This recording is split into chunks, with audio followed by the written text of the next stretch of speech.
Oui, c'est ça. Je me souviens bien. Oui, ça c'est en fait, en gros, enfin je suis en train de travailler sur d'autres bouquins, mais est-ce que c'est le dernier qu'on a? Oui, 2018.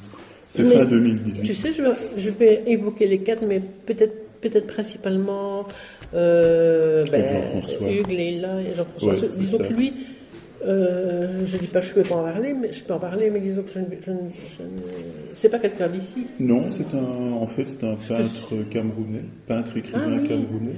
Je peux citer, mais je ne voudrais pas non plus non. te prendre tout. Bah écoute, si, ça me ferait plaisir de te les offrir parce qu'en plus c'est assez. Enfin, j'aime vraiment bien ce qu'il fait. C'est quelqu'un que j'ai rencontré sur Facebook, tout simplement. Ah oui. Bon, on va commencer par lui. Oui. Ouais. Comme ça. Ouais.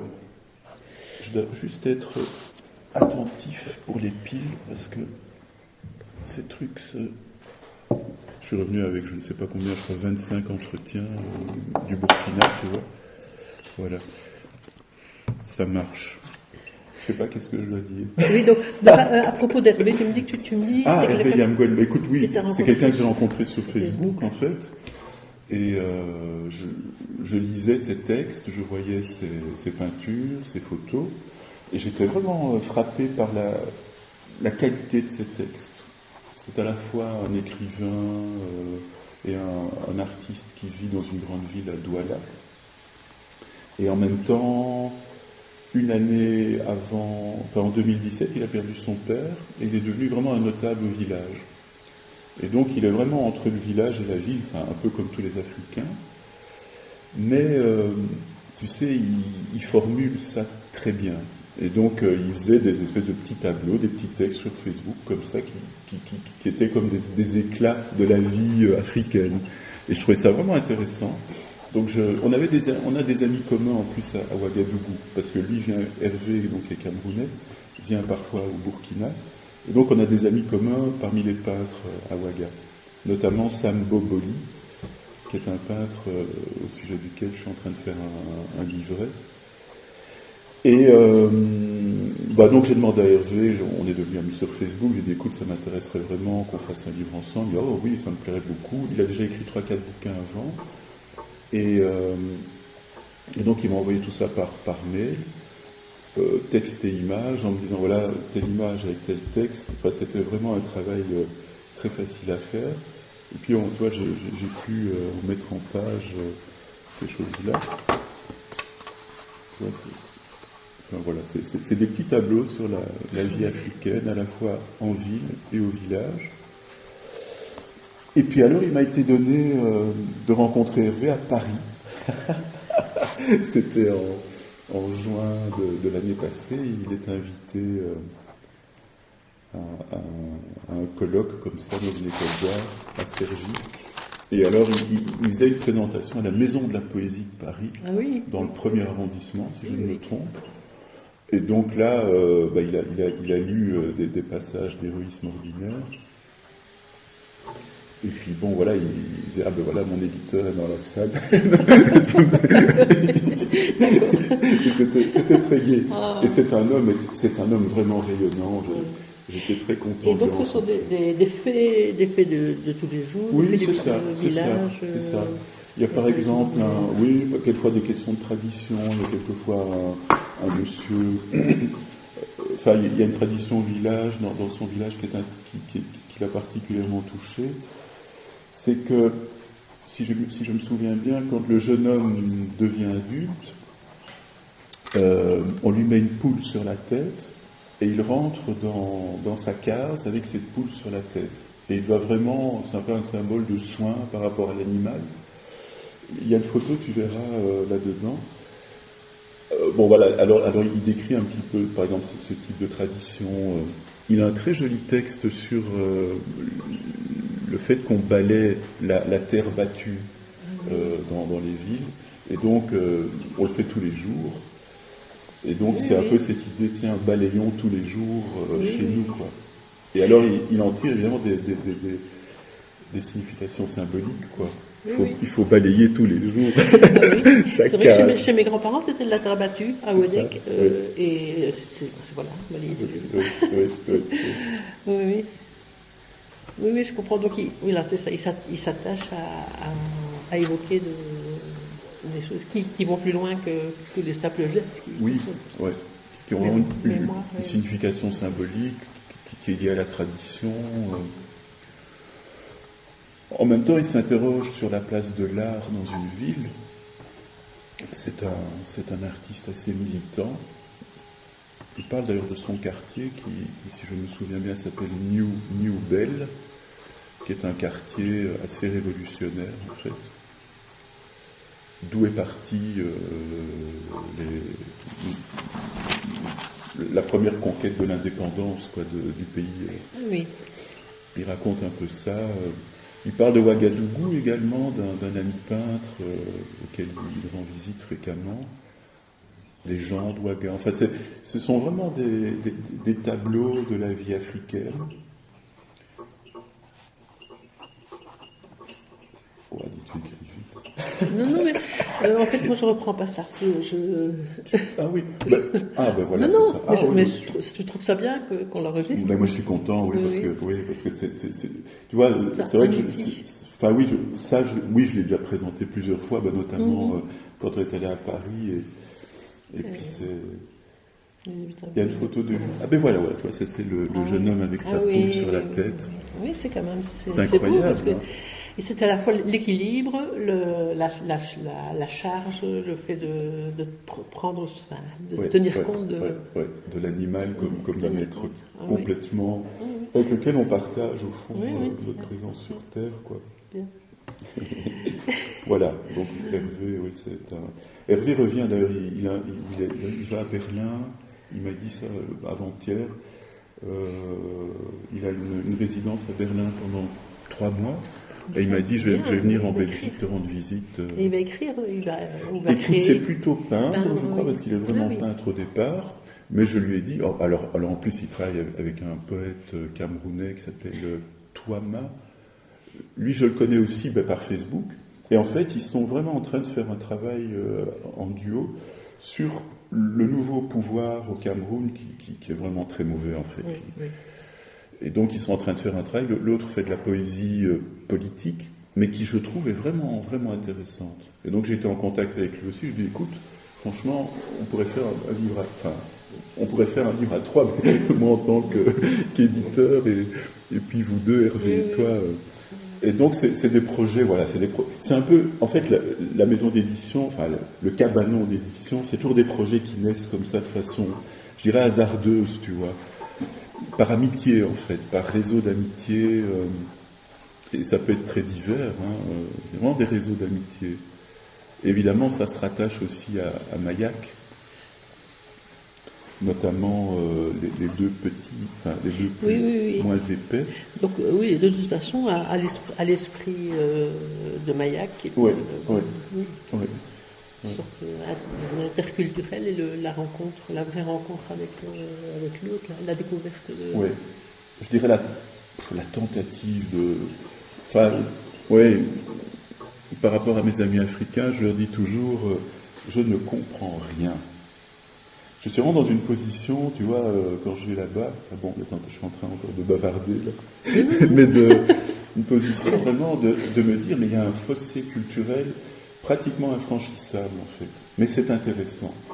Si on pose ça comme point de départ, on peut essayer d'éclaircir un peu ou de tendre une passerelle, mais extrêmement fragile. Et quand je suis là-bas, je suis vraiment toujours vraiment fort silencieux, quoi. Oui. Donc j'essaye d'écouter les gens. Je trouve que c'est un bel exercice. Oui. Non, mais ça dit bien, je trouve que c'est bien. Je ne l'avais pas entendu formuler comme ça. C'est des choses quelque part, je sais. Mais le fait de le dire comme ça, c'est... Par rapport à la relation à l'Afrique, là, oui. Bon, alors en plus, tu vois, maintenant je suis sur un jumelage entre Fleubec et une ville burkinabé. Donc mon partenaire m'a demandé de trouver une commune en Belgique pour organiser un jumelage. Et donc le maire, plus mon partenaire Abdoulaye, qui vient d'ailleurs... il sera en Belgique samedi. Mais bon, il est un peu pris... par des trucs. Il ne pourra pas venir samedi à Flöbeck, mais il sera à Flöbeck mardi prochain pour rencontrer Serge Eustache. Et qu'est-ce que je veux dire avec ça Tu parlais du jumelage. Oui, le jumelage, ça. Ben oui, je suis sur un jumelage, quoi. Et sur un travail autour du village, justement, tu vois, qui va en écho avec ce livre de Laïla, qui est tout un questionnement sur le village, justement. C'est vrai, c'est Laïla, mais tu sais, il y avait eu un extrait de son livre dans Cartographie Picard. Oui, bien sûr. Et donc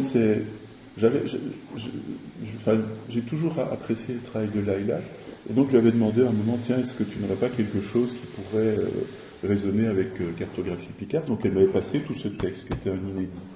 Donc moi j'avais repris un petit texte simplement, fait une espèce de tragicomédie, tu vois, qui met en scène un petit garçon de 10 ans, Bonhomme Albert. Et Bonhomme Albert, donc c'est un petit garçon de 10 ans, moi j'appelle ça une tragicomédie parce que ça montre un peu un petit garçon qui fait l'expérience de toutes les délinquances possibles et imaginables aujourd'hui, dans un milieu rural, mais en fait ça pourrait être tout à fait dans un milieu urbain, toutes les délinquances que génère au fond ce qu'on appelle le consumérisme productiviste, quoi. Donc donc c'est je crois qu'il y a, je sais plus, il y a 35 tableaux ou 32 tableaux, plus ou moins en vers, tu vois, c'est pour ça que j'appelle ça une tragicomédie, avec des rimes de temps à autre, comme on disait avec Laïla, des rimes de Mirliton. Donc c'est sur la ruralité. En fait, elle part vraiment de l'évocation de Quevaucan, de son village natal. Mais on n'est pas obligé de le dire, il faut peut-être mieux pas le dire. Il faut peut-être mieux pas le dire. Non, parce que j'ai lu, je ne sais pas si tu connais Pierre Jourde, qui est un écrivain français de nom. Oui. Donc il a écrit sur son village natal, en Auvergne, je sais pas quoi. Et alors, je crois que j'ai même regardé un entretien. Oui, ouais. il a été chassé à coups de pierre après. En plus, il a des enfants métis, donc si tu veux, les villageois ont dit qu'il avait dit des choses sur le village qu'il ne fallait pas dire. C'est ça. Et après, il a écrit Pays perdu. Enfin, c'est vraiment intéressant aussi. Ah oui, c'est ça. Donc oui, en effet, Laïla me disait, voilà, moi j'ai écrit ça parce que dans mon village, quand j'étais petite, tous les enfants jouaient dans la rue, des gens s'entraidaient, il y avait vraiment une cohésion sociale. Et quand je retourne voir ma maman, qui vit toujours là, non, il n'y a plus de magasins. Alors évidemment, elle se focalise aussi un moment en disant, il y a encore un seul magasin qui fonctionne dans les villages, c'est la pharmacie. Parce que les gens consomment, parce qu'on les fait consommer des médicaments. Donc il y a aussi un passage sur les antidépresseurs, tu vois, sur la relation du médecin à l'antidépresseur. Enfin, c'est vraiment un texte étonnant qui en effet est féroce quelque part, et en même temps drôle, tu vois. Donc c'est un ton vraiment inhabituel. Et c'est un livre intéressant parce que Laïla, étant une personne engagée, elle a vraiment envie que ce soit la base d'une réflexion plus générale sur les cohésions sociales dans les milieux ruraux. Et je dis aussi dans les milieux urbains, parce que voilà, c'est peut-être même pire en ville que dans nos campagnes, quoi. Et c'est vrai qu'avec Laïla avait envie vraiment de tourner dans les bibliothèques avec ce livre, dans les centres culturels, dans les écoles. Oui. Et donc elle m'a demandé, ce qui est assez inhabituel dans le cadre de mes éditions associatives, de lui faire un contrat vraiment d'auteur, quoi. Donc là, on a parlé de ça en décembre dernier dans tous ces CN9. Ça pourrait être présenté à Moucron aussi, à tout le temps. Une fois, tous les mois, ils ont un samedi matin un auteur. Ils invitent un auteur qui donne un cachet, mais de 10 à 12, ça s'appelle les déjeuners lecture. Et il y a souvent un thème. C'est ça. Oui, ça serait vraiment bien. J'avais été en contact avec la bibliothécaire, j'ai oublié le nom, de Moucron. Oui, c'est... Comme j'ai aussi mon ami là, de l'Anne qui butine, Christophe. Oui, et Anne. Oui. Donc c'est un chouette livre. En plus, tu vois, c'est de nouveau un travail avec Jean-François Van Almersch, qui est vraiment en train de faire tout un travail de bois gravé. Et alors, on avait déjà travaillé avec lui pour Good Work, Il a travaillé dans le Mayak numéro 8 aussi. Oui, ça c'est un livre, je t'en parlerai après, mais c'est hyper émouvant, ça. C'est un ami qui est mort en 2017. Oui. Donc Jean-François a travaillé pour les deux, oui. Et c'est vraiment très différent, très, très différent. Oui, tout à fait. Bon, ici, en fait, ce qui est... Attends, les bois, que je me souviens bien. En fait, ce qui se passe aussi... ce sont des bois, Oui, du lino. Oui. Non, c'est du bois. Du bois. C'est du contreplaqué, là, qui travaille à la bouche, là, et avec aussi des matériaux, enfin, des trucs électriques, des machines électriques. Oui, je vois. Et alors, c'est une série, en fait, que j'avais vue chez lui, qu'il m'avait demandé de photographier. Oui, et je pense d'ailleurs que... Oui, vraiment. Et alors, alors on a aussi fait à l'Académie des Beaux-Arts de Tournai un travail avec les étudiants autour du texte de Laïla. Laïla est venue là aussi, elle a rencontré les étudiants. Et donc, j'ai toujours en projet de faire un autre livre, Euphorie en Picardie, de plus grand format, avec les travaux des étudiants. Mais là, je dois avouer que je suis un petit peu en retard. Mais j'ai tous les travaux à la maison qui ont été scannés. Et donc, ce sera un beau livre qui pourrait être associé à une exposition. Donc, tu vois, ici, en fait, c'est un lieu d'exposition potentiel. Et donc, j'aimerais bien vraiment organiser plein de trucs ici. Le fait que mon bureau est aussi à côté. Et donc, tu as aussi une présentation de ce livre avec Laïla, avec les travaux des étudiants.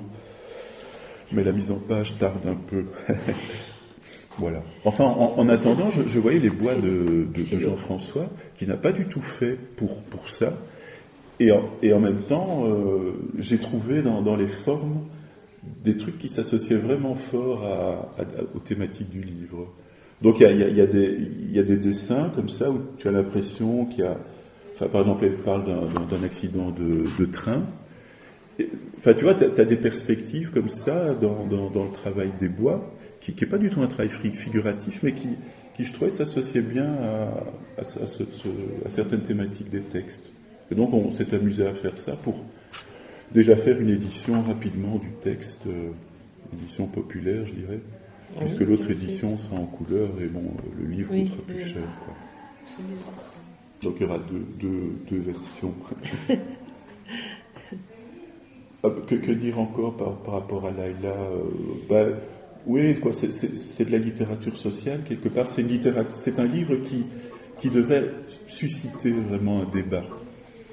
Maintenant, évidemment, la difficulté, c'est toujours d'organiser tout ça après, de trouver les partenaires, voilà. Enfin, ça, c'est un peu le... Oui, mais je pense qu'il faut bien cibler. Il y a quelqu'un comme Amoukro, je pense que c'est possible. Peut-être Afran, tu connais Hamid Azgour? Mais oui. Oui. Enfin non, je ne le connais pas, mais le bibliothécaire de Fleubec m'en a beaucoup parlé. Oui, c'est ça. Moi, je travaille assez bien avec lui parce que je fais des ateliers d'écriture dans les petites écoles. Ah, c'est ça. Ouais. C'est lui qui distribue le travail. Ouais. À tourner, je ne sais pas. Pour le moment, la bibliothèque est en... Oui, j'ai vu.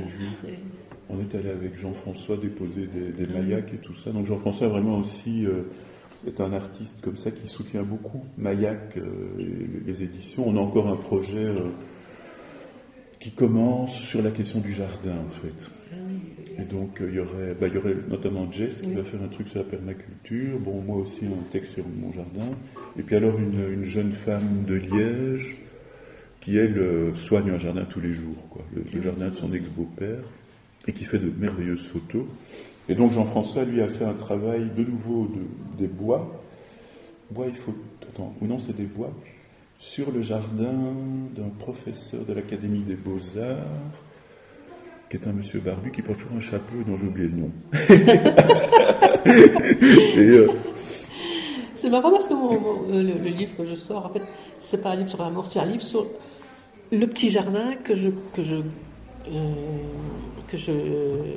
je garde au cimetière, qui est la petite tombe de ma tante, qui fait 1 mètre sur 2, et je mets des plantations. Mon père faisait ça et je continue. Donc c'est le seul petit. Ah ouais, c'est tout ce qui me reste. Ah oui, c'est pas à moi, mais on ne touche pas aux tombes d'enfants. Tu sais ça? C'est ça. Tacitement, on ne touche pas aux tombes d'enfants. Donc là, il y a un espace enfant dans le cimetière de Bodec et il y a les gens. Ah oui. Et quand une concession perpétuelle. Voilà, c'est ça. On peut dire. Et alors, il y a ma petite fille qui a 14 ans, va chanter la chanson suisse, tu sais, qui est une sorte de comptine qui dit « Si j'avais un petit jardin, je m'en irais chaque matin dans les parfums et dans la brise pour voir pendant que je rêvais si mon jardin ne m'a pas fait une surprise. » C'est étonnant. Il n'y a qu'en Suisse que mon père la connaissait parce que c'était il était instituteur et mon oncle qui travaillait à l'Ersnor la connaissait aussi. C'est fou. Hein. Enfin, je veux dire, le poids d'émotions, des traditions, des chansons, des comptines et tout ça, c'est. Oui, c'est ça. Mais il n'est nulle part, on ne trouve pas l'air. C'est de la mémoire collective parce que j'ai appris ça à l'école. Mais ça s'appelle le petit jardin. Alors, bon, je te dis directement, Thierry Génicaud m'a appelé il y a une semaine parce qu'en fait, avec sa femme qui est psychiatre, ils veulent commencer des cycles de présentation chez eux à Civry. Civry, oui. Sa femme a acheté un truc là, ils font de la permaculture, enfin une maison, sur la question du jardin thérapeutique.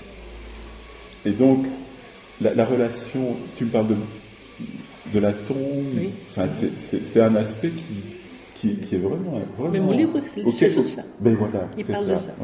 Pas de la mort, mais du lieu. D'avoir un lieu minuscule même. Mais bon, et puis c'est une histoire de famille. C'est maladroit. Mon père, il réparait. Elle est morte en 1932, donc il réparait la petite tombe, mais avec des carreaux mis verticalement qui sont toujours là.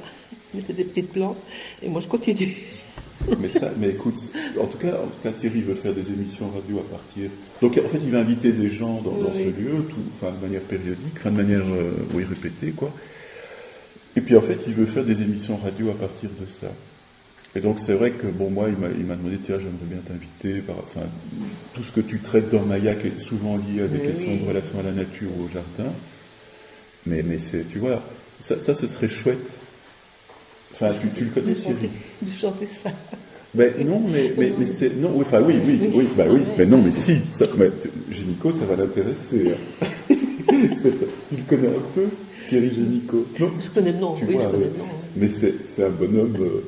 Et ce qu'il fait, il va à Moucron, à la Fraternité ouvrière. C'est moi qui lui ai parlé de ça la première fois, en fait. Et donc, il y va maintenant avec sa femme. Il est vraiment assidu. Bon, il a fait une émission à la radio où il m'a demandé d'intervenir. Mais bon, moi, je suis plutôt du genre à parler des choses, mais à peu les faire. En tout cas, non, mais c'est vrai. Il faut les deux. Il faut une réflexion sur le sujet qui renforce ceux qui ont... oui, voilà. C'est ce que je me dis pour me consoler.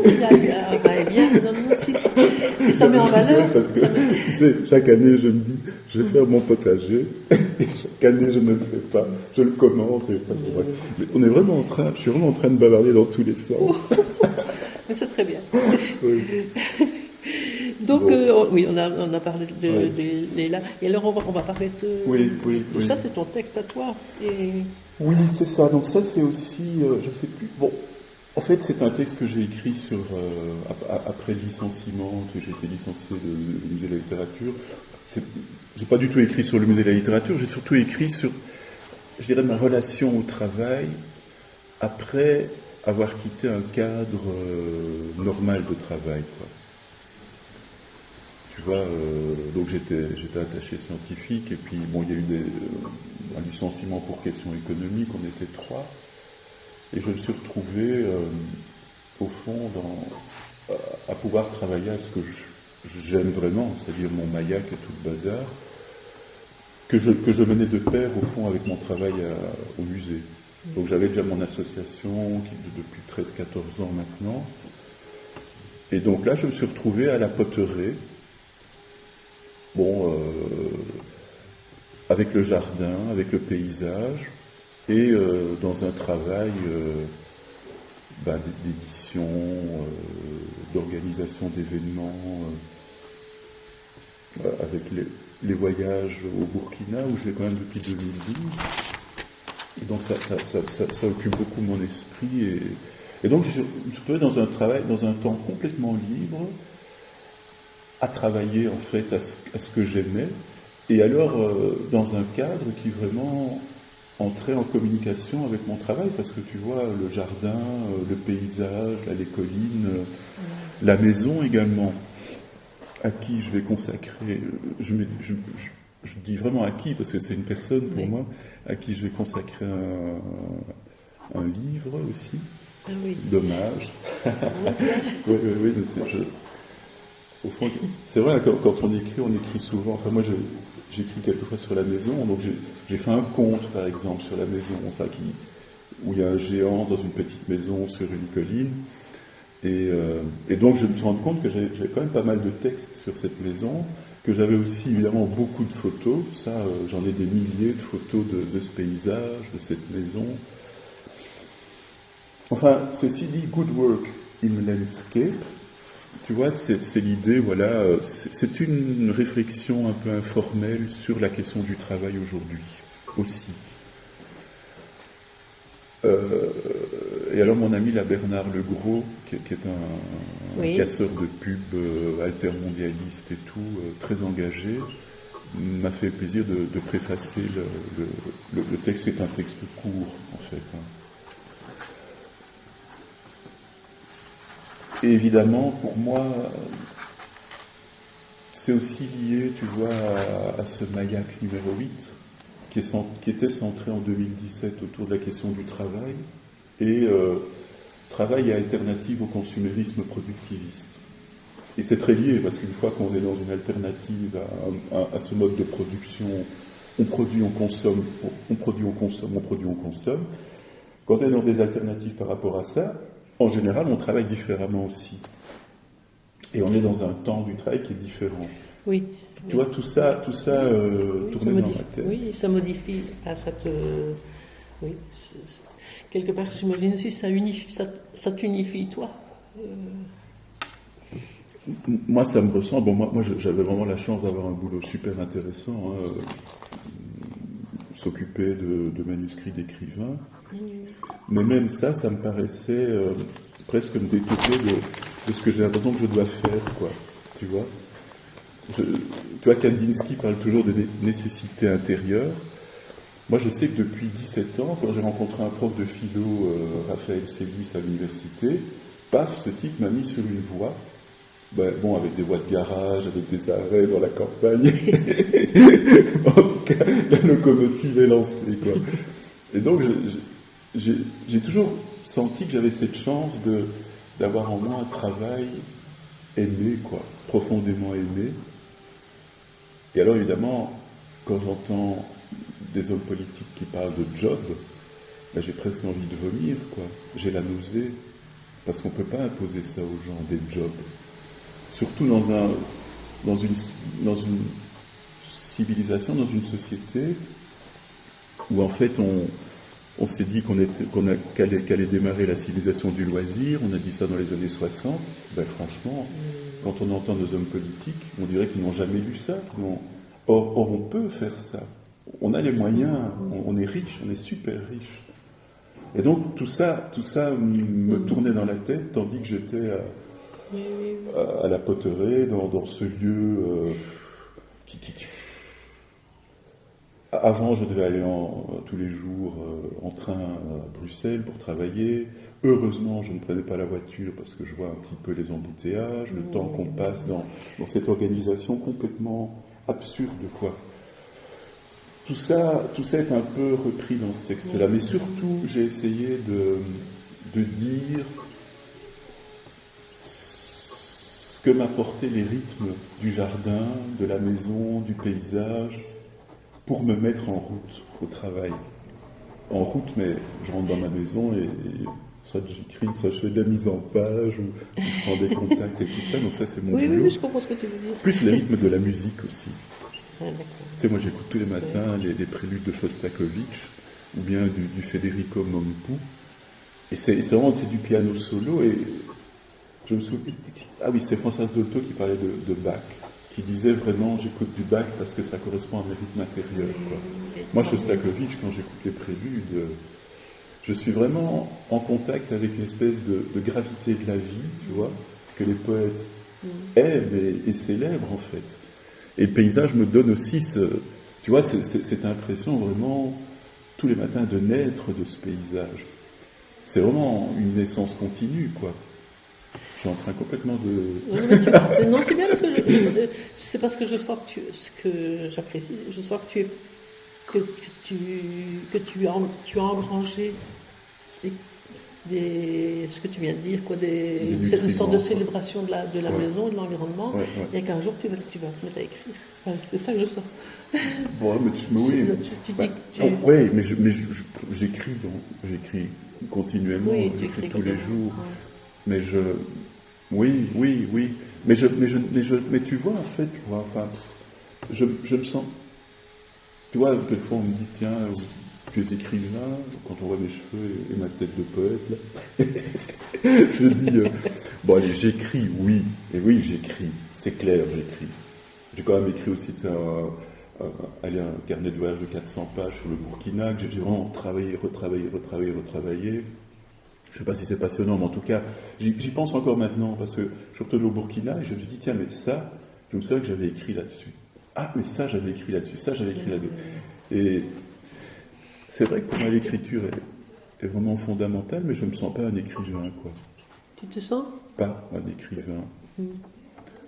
J'aime bien, tu vois, des gens comme Fantomas, ou des gens pareils, ou des gens comme, là, c'est un très grand, c'est Cavafy, le poète grec, Cavafy, que Marguerite Yourcenar a traduit, et qui en fait n'a jamais publié un seul bouquin, et qui avait des poèmes comme ça en pile sur sa table, et qui les donnait aux visiteurs, des trucs manuscrits.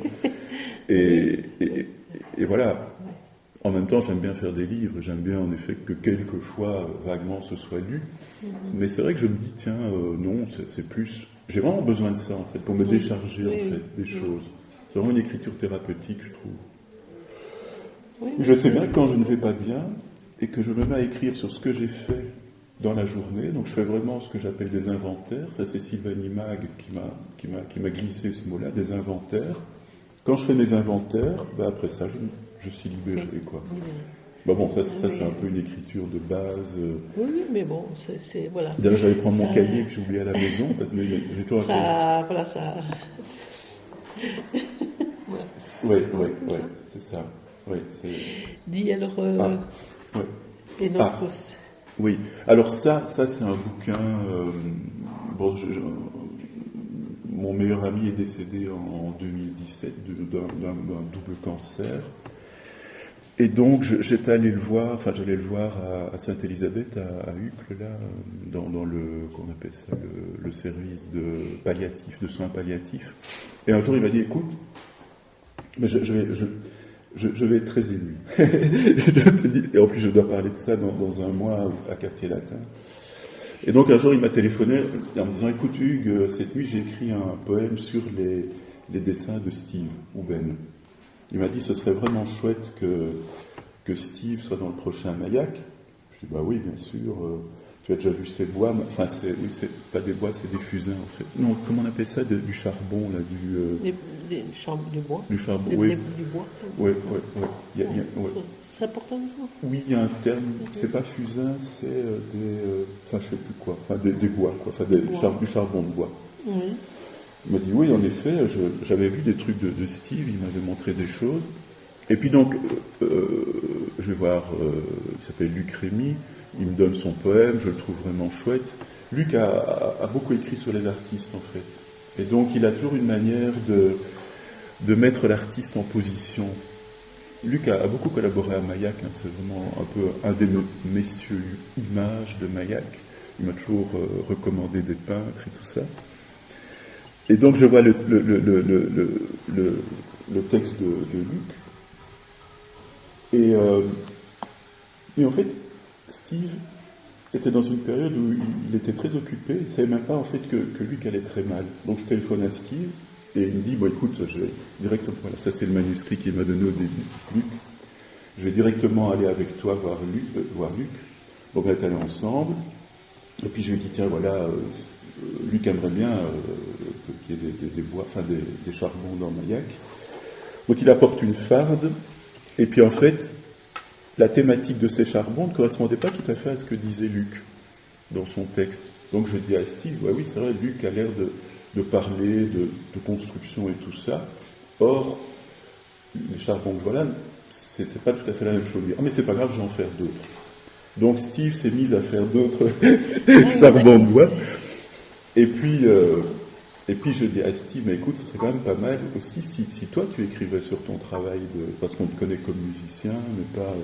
Il dit, bon, d'accord. Alors je dis, écoute, ce serait chouette que tu fasses ça de manière manuscrite.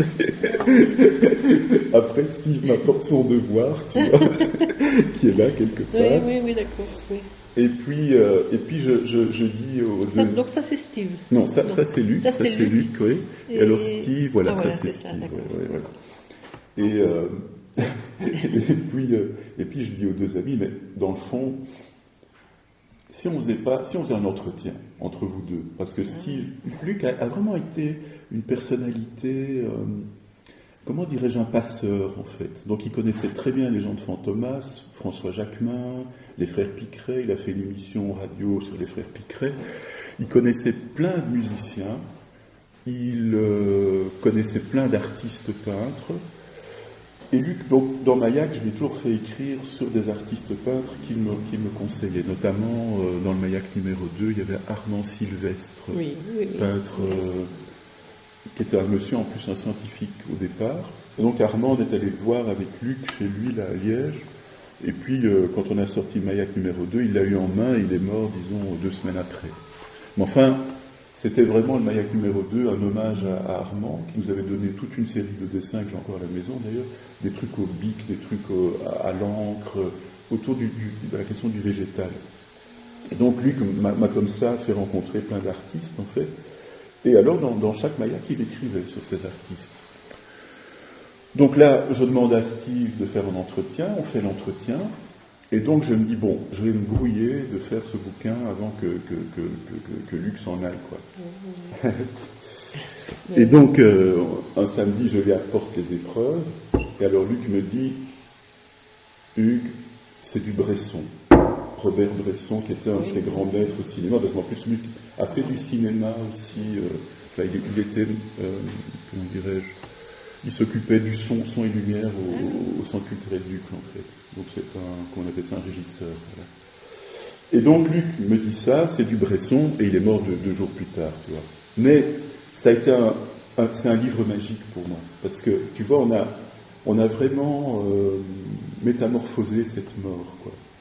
Et Luc est mort de façon hallucinante, un peu comme mon père d'ailleurs aussi. Luc recevait la visite de sa femme, Libali, qui est togolaise. Et puis à un moment, il a dit à Libali, écoute, est-ce que tu pourrais me mettre ces polyphonies à la radio? Donc Libali s'est retournée, elle est allée mettre les polyphonies, elle est revenue vers le lit et Luc était mort. Luc a choisi de mourir, quoi. Mon père aussi, en fait, a fait ça. La veille de sa mort, mon père a enlevé sa montre, qu'il gardait jusque... Et le lendemain, il était mort, quoi.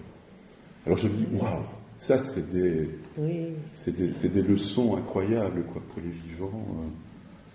Et donc voilà, ce livre, on l'a sorti. Je comprends bien. Et alors, ça fait partie, comme celui-là, d'un truc que j'ai appelé les petits Maillacs entre 8 et 9, tu vois. Donc le Maillac 8 est sorti. Et donc, comme évidemment, faire un Maillac, ça prend toujours énormément de temps. Je me suis dit, et mon ami Jacques Faton me l'a d'ailleurs conseillé, on va faire des pré-publications de textes comme ça. Voilà. Donc ça c'est un livre vraiment, ça c'est l'amitié, je dirais, par excellence, quoi. Enfin, c'est pas que je valorise cette amitié-là, mais tu vois, c'est un livre né de...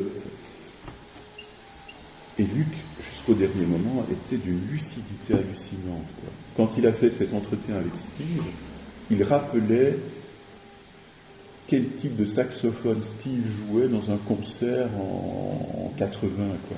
Et Steve disait, mais avec qui il jouait? Enfin, Luc avait une mémoire hallucinante qu'il a gardée jusqu'à son dernier jour.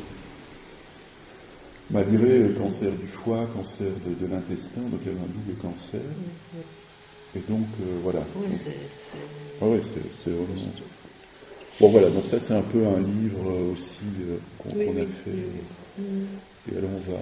Est-ce qu'on peut les trouver à tourner ou non, pas vraiment? Non, mais c'est ça. Mais on peut mettre comment on fait alors parce que moi, là, pour que les gens qui seraient intéressés puissent commander, parce que...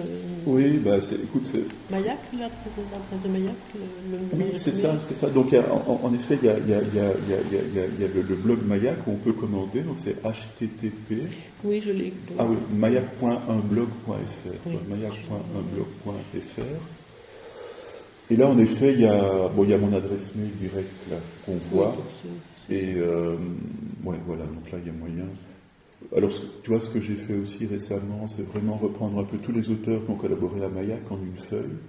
Et alors, quand même, tous les titres qui sont sortis de phare papier de Mayak, parce qu'en fait, il y a quand même, je crois, 35 titres, tu vois, c'est quand même pas mal. Donc ça c'est des feuilles, c'est des petits catalogues, mais les gens peuvent directement voir voilà, ce qu'il y a. Mais la question de la distribution, moi, je ne parviens pas à résoudre ça. Là, en 12 ans, là, je me retrouve à peu près seul, en gros, à tout faire. Et donc, c'est vraiment compliqué. T'es au courant, Poésie Moteur, l'année passée, tu n'étais pas venu à ton... Je ne suis pas venu, mais je connais, oui, je connais le... C'est les 13 et 14, je vais me mettre sur le papier. Le 13 et 14 avril. Ah oui, c'est ça. Mais oui, j'ai vu ça. Enfin, je suis assez fort sur Facebook. Et j'ai vu l'annonce du... 13 et 14 avril. Ouais. Il y avait un slam. L'année dernière, il y avait un poète, je ne sais pas si c'était un Camerounais, l'année dernière. Écoute, oui, en tout cas, il y a 3 ans, là, il y avait un slammer qui m'avait vraiment impressionné. Moi qui ne suis pas vraiment un amateur de son, de musique, mais de prestations, mais j'avais trouvé ça très très fort, quoi. Mais l'année passée, je n'ai pas suivi, en fait. Ouais. Mon petit-fils est au Rwanda, il a 16 ans, il est parti au Rwanda avec des copains de son âge pour rencontrer et remettre en état un local. C'est vrai que tu n'as pas froid. Ah oui, oui, c'est l'expérience de l'Afrique, c'est quelque chose. Oui, je pense. Mon Dieu. On va faire une photo. Ah oui, d'accord. C'est parfait. Je vais me coiffer. Comment j'aime assez bien les instruments de musique, évidemment.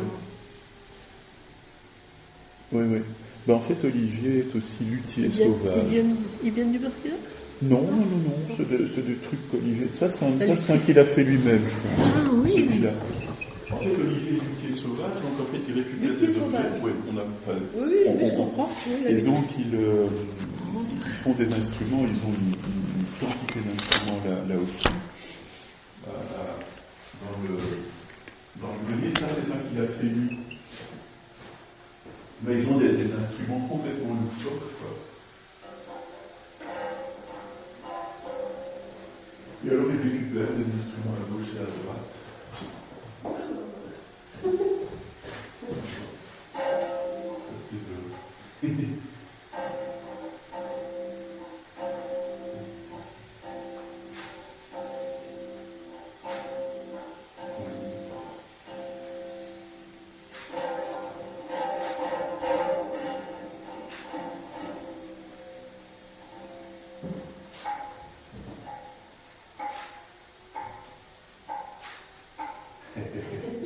C'est marrant.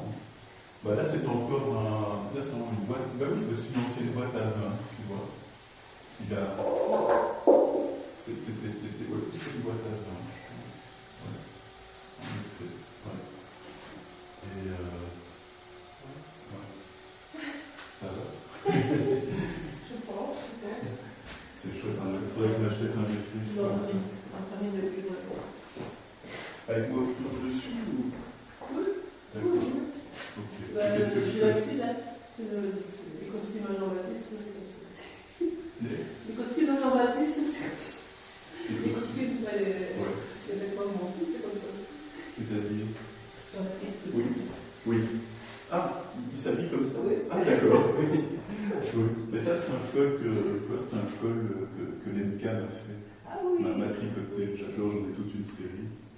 Bon, je suis toujours un petit peu gêné dans les photos. Je peux bouger, ouais. Bon, après tout, je vais laisser celui-là parce qu'en fait, il est vraiment. Ah, ou alors je prenne un autre.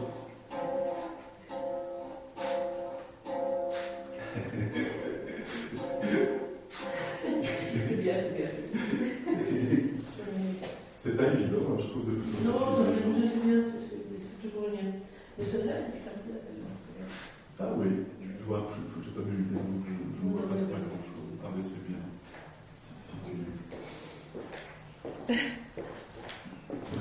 Ouais.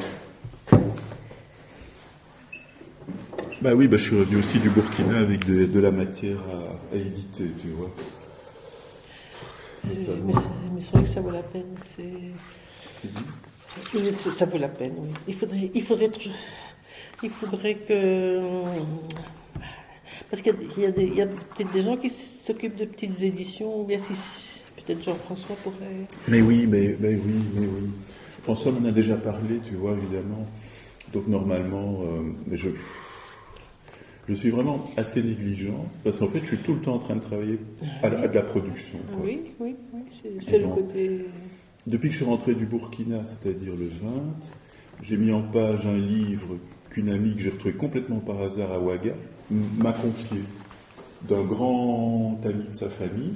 Et donc c'est un monsieur qui a été instituteur dans les villages toute sa vie, et puis qui a travaillé un peu pour le ministère de l'Éducation, et qui a fait une espèce de roman pédagogique, où en fait c'est une sorte de plaidoyer à l'égard des villageois pour qu'ils mettent leurs enfants à l'école, quoi. Oui. Et en même temps, c'est chouette parce que c'est vraiment toute une vision du Burkina, du village. Donc, il raconte plein d'histoires où, en effet, quelqu'un qui est allé à l'école a réussi ce que quelqu'un qui n'aurait pas été n'aurait pas réussi. Et donc, c'est des petites histoires un petit peu moralisatrices.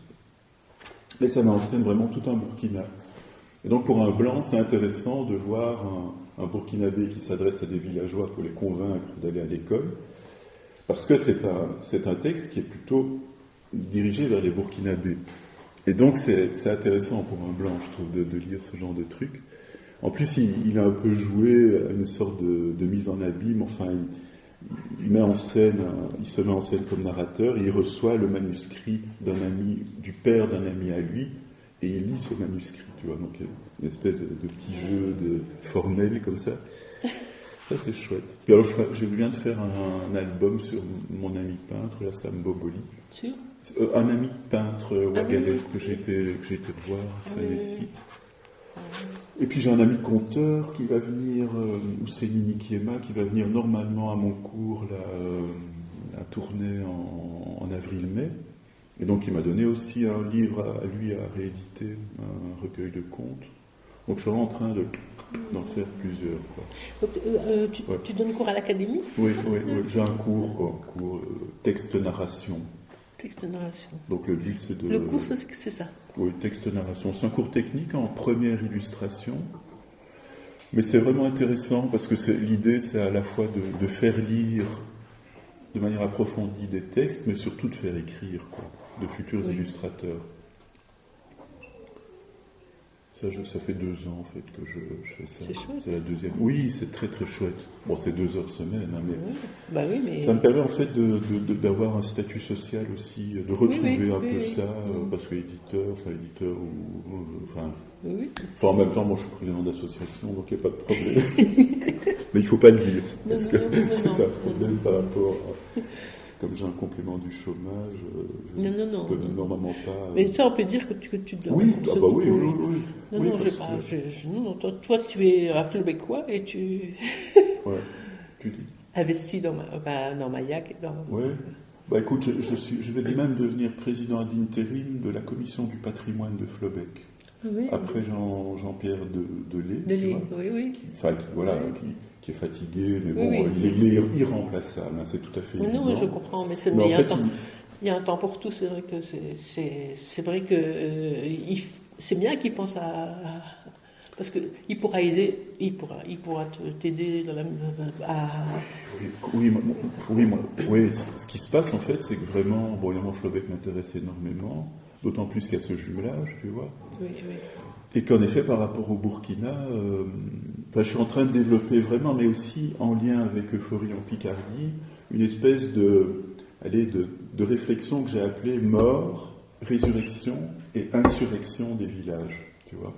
Parce que je pense que vraiment, moi, en tant que philosophe, je dis les seules chances pour vraiment sortir un petit peu de ce consumérisme productiviste dans lequel on est, je dirais, jusqu'à l'effondrement, comme dirait Pablo Servigne, c'est vraiment dans les villages qu'on peut trouver des moyens, en cultivant le sol, tu vois, en étant en contact avec ces autres rythmes de travail et tout ça. Il y a le Forum des Simplicités ici à la main de... Oui, c'est bientôt. Ouais. Je suis allée... Je vais pas aller cette année à cause... c'est seulement samedi, mais les autres années, je vais... C'est déjà ce week-end. Oui. À la main. On y est allé avec mon ami là. De 11h à 18h. C'est ça. Et alors le travail que je fais au Burkina, c'est ça. Oui. C'est-à-dire que je travaille avec une grosse ONG, donc Abdoulaye s'occupe de 180 villages au nord de Ouaga. Et donc son truc, c'est vraiment soutenir l'agriculture familiale là-bas. Et donc en agroécologie. Et Abdoulaye a fondé son ONG en 99 en fait. Et donc maintenant il est coordinateur général, il emploie 70 personnes, tu vois, mais il fait un boulot que j'admire complètement, quoi. Et donc l'idée vraiment là-bas au Burkina, là je suis parti pour faire des repérages, pour tourner un documentaire avec un réalisateur burkinabé, Michel Zongo, c'est vraiment de filmer le village, quoi. Le village burkinabé, qui en fait fonctionne très bien, même si de temps à autre il y a des famines, même si de temps à autre il y a des guerres, mais le village fonctionne encore très bien, parce qu'il y a toute une structure traditionnelle qui est là. Évidemment, c'est des conditions matérielles très différentes des nôtres, mais ça fonctionne. Et les gens que je rencontre au Burkina sont des gens qui pensent vraiment ça. Oui. Malgré l'image qu'on a de l'Afrique miséreuse, qui a besoin d'aide et tout ça, il y a plein de gens au Burkina qui disent on doit s'aider nous-mêmes, quoi. Notamment le plus grand historien africain, Joseph Kizerbo, qui a développé ces histoires de développement endogène. Développer, non, se développer à partir de nos principes à nous. Et donc, moi, je ne rencontre que des gens comme ça. Enfin, c'est le boulot que je fais là-bas. Moi, c'est rencontrer vraiment des acteurs du développement endogène, les interroger, écrire là-dessus. J'ai fait une expo, je compte en faire une deuxième maintenant. Et puis simplement qu'il y a un dialogue, quoi. Oui. Parce que les gens là-bas, ils ne sont pas tous cons, en fait. Ils se rendent bien compte que chez nous, ça ne va pas si bien que ça. Et donc, je rencontre des activistes. Ce YFC a été vraiment hyper riche parce que j'ai aussi rencontré un bonhomme qui s'appelle Ali de Gohama Tapsoba, qui est un activiste écologique, qui travaille dans le ministère de l'Éducation au départ, mais qui a aussi une association pour la souveraineté alimentaire, et puis alors qui coordonne aussi toute une série d'associations et d'acteurs justement agroécologiques au Burkina. Et alors il m'a vraiment bien parlé d'un truc qui dans l'économie, moi, me fascine en Afrique, c'est que 90% de l'économie est informelle. Autrement dit, tout ça fonctionne, tout ça n'est pas répertorié dans des chiffres qu'on dit de l'Afrique, mais les gens travaillent à 90% des gens travaillent comme ça. Et il m'expliquait qu'il y a des syndicats de l'informel là-bas. Et que bien sûr les ministères ont envie de tout répertorier, de répertorier les gens et tout ça, mais qu'en fait, ils se rendent compte que sans l'informel, ça n'ira jamais.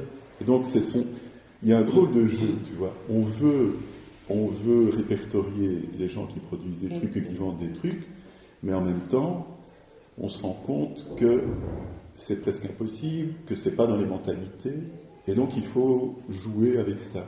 Et donc il y a des syndicats qui aident vraiment tous les secteurs informels. Et alors il y a un parti politique aussi, ça c'est une dimension que je n'ai pas encore bien explorée jusqu'à maintenant dans mes voyages, mais il y a vraiment un parti politique qui a une politique qui part du village, et justement de ces fermes familiales, tu vois. Et là, je me suis dit, parce que nous, bon, on a bien les écolos, mais on est aussi enfin voilà, on a un mode de développement tout à fait différent. Enfin, pour moi, c'est vraiment des questions qui m'obsèdent, en fait. C'est-à-dire, voilà, c'est vrai que notre sécurité sociale est extraordinaire, mais elle repose sur un modèle industriel. Là-bas, il y a un autre type de sécurité sociale, et il n'y a pas de modèle industriel. On est à des productions industrielles, mais surtout semi-artisanales et artisanales. Oui.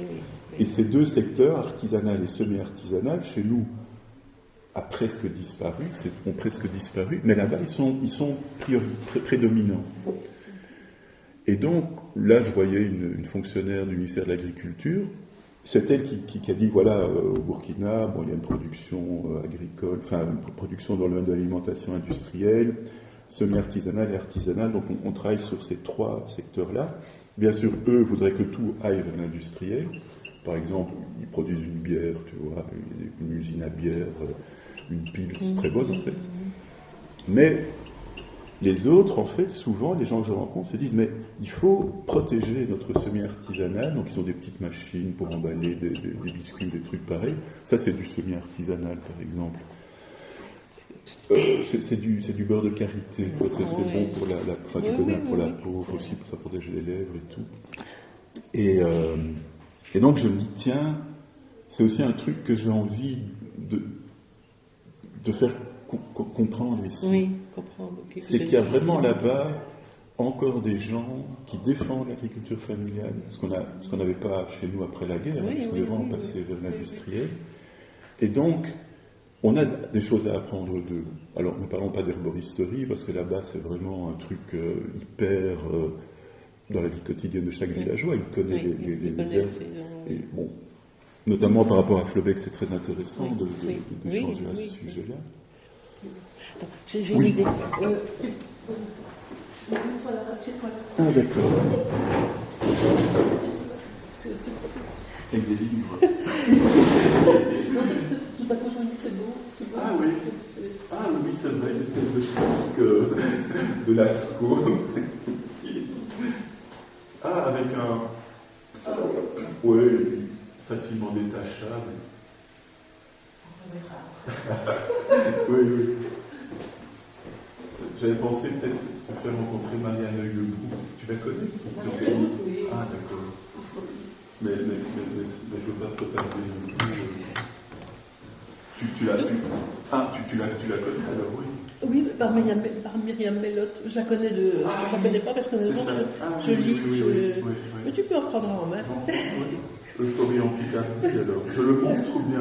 Tu l'ouvres. Je l'ouvre, oui. Ah, ben je vais l'ouvrir comme ça. Comme ça.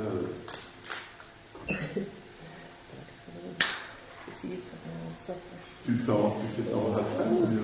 Moi, je fais souvent ça pour les portraits. Oui, tu peux regarder par ici. Par le jour.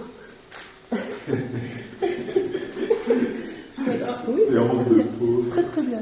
Ah oui, ok. Oui. Super. Ah. Super. Bon. Regarde, c'est beau. Non, mais je n'ai même pas en c'est chouette. Oui, tout à fait. Attends, je vais mettre mes lunettes. Regarde comme c'est beau. Ah oui. Ah, c'est chouette. Oui, tout à fait. C'est très bien. Ah, mais je t'écouterai pendant des heures. C'est vrai que... Oh, mais c'est... Là, oui. J'ai un petit-fils à la maison, donc je vais rentrer pour dîner. Mais je trouve ça vraiment intéressant. Je vais lire. Ben, oui, tu verras. Et je vais... Oui. Et normalement, ça paraît lundi, dans 15 jours. Mais j'avais envie de prendre le temps de les lire avant.